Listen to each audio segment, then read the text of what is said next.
আজকে যেন বাড়িতে এনেছে বেশ বড় সাইজের একটা ইলিশ মাছ। আর ইলিশ মাছ দিয়ে কী তৈরি করব, কী রান্না করব সেটাই দেখা যাক। ইলিশ মাছটা তো আগে কেটে দিয়ে নিয়েছি। যাই হোক, ভিডিওর প্রথমে বলবো, আমার ভিডিও যে যেখান থেকে দেখছো বা দেখছেন তাদেরকে জানাই অসংখ্য ধন্যবাদ। আর সেই সঙ্গে সবাইকে নমস্কার জানিয়ে আমি আমার ভিডিওটা শুরু করছি। এখানে ইলিশ মাছটাও বেশ ভালো সাইজের ছিল, যার জন্য চাকাগুলো বেশ দারুণ সাইজের এসছে, খুব ভালো লাগছে। আর মাছটা তো যেহেতু ডিম হয়নি, তেল হয়েছে, খেতেও দারুণ লাগবে। আজকে আমি ইলিশ মাছটা বানাবো হলো কচু, আলু, বেগুন আর ডাঁটা দিয়ে, অনেক রকম সবজি দিয়ে। কড়াইতে নিয়ে নেবো তেল। এবার তেলটা গরম করার পালা।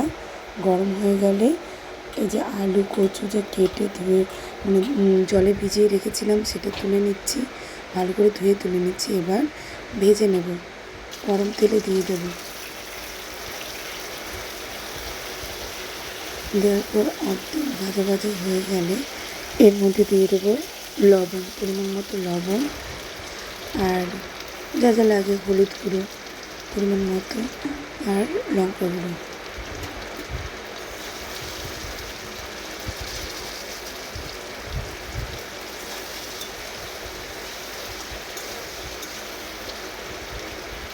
এবার দেব হলুদ গুঁড়ো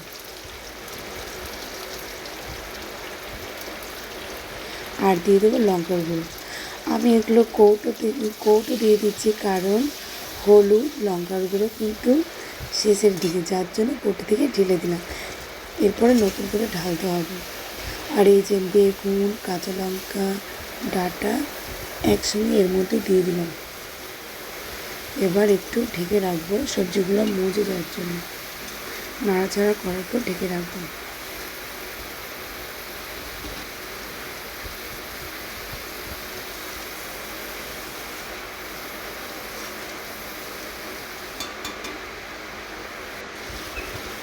ঢেকে রেখেছিলাম, ঢাকনা করে দেখি সবজিগুলো মজেও গেছে। এবার একটু কষিয়ে নিয়ে এর মধ্যে পরিমাণ মতো জল দিয়ে দেবো।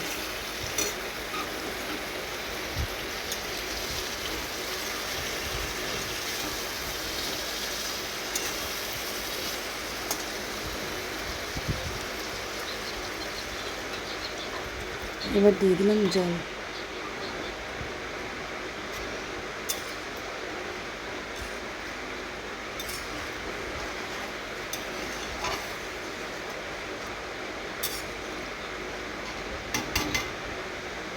এবার একে একে মাছগুলো দিয়ে দেবো।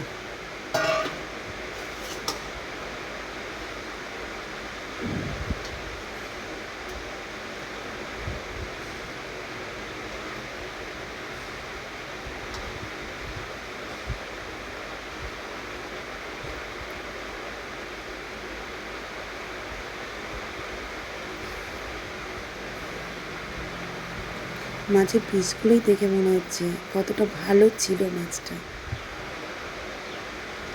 সব মাছ দিয়ে দিলাম।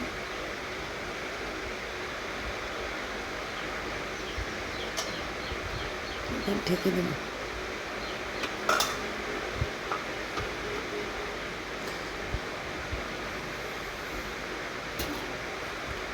ঢাকনা খুলে দেখি ঝোল তো ফুটে গেছে, ঝোল হয়ে গেছে।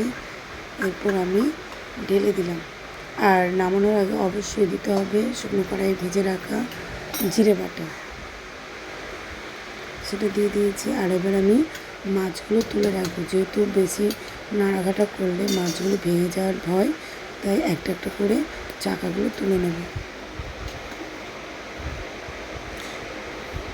মাছের ঝোলটা কিন্তু অসাধারণ হয়েছিল। এই যে চাকাগুলো তুলে রেখেছি, যেহেতু মাছ ভালো, ঝোলটা তো ভালো হবে। এবার দুপুরবেলায় খেতে বসেছি, সবাইকে খেতে দিয়ে এবার নিজে খাওয়ার পালা। আমি তো ইলিশ মাছের মাথাটা নিয়েছি, এই মাথা দিয়েই খাওয়া হবে। যাই হোক, ভিডিওটা শুরু থেকে শেষ পর্যন্ত দেখার জন্য আবারও সবাইকে জানাচ্ছি অসংখ্য ধন্যবাদ। আর মনে রাখতে হবে, সোম থেকে রবি আমি আমার বাড়িতে কী কী রেসিপি রান্না করি তা দেখতে হলে অবশ্যই থাকতে হবে আমার চ্যানেলে।